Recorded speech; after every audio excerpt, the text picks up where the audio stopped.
philosophy means to me. And again, I think it's just being fascinated by everything in life. People, things, nature, art, especially for me.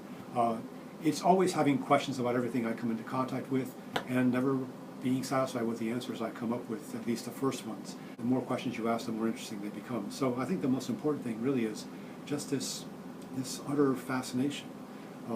And it's not wonder or awe so much as delight. For me, philosophy is really just another name for an activity.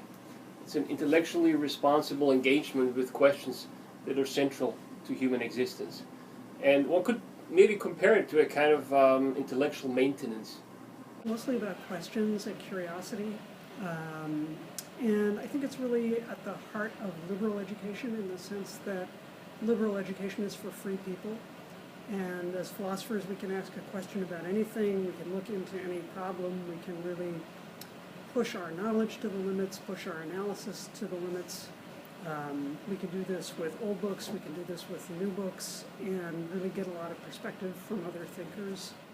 The holistic perspective allows you to tap into a lot of other ideas. I found out that I was actually really interested in art, and I found out that I have a talent of sorts for looking at things. And so I started looking at paintings and looking at photographs and being more attentive to how they mean, not what they mean, but how they mean, how the materials that are used to make them make meaning. What does language kind of tell us about the nature of our minds? Language is one of the windows into our minds, into our souls. About issues of like race, class, and gender, or like oppression, and different things like that, and ask questions of like, why do these things happen, or like, why is this like an issue that we still have to deal with, and different things like that. The way in which philosophy translates into real-world practice will depend upon the kinds of questions that you have.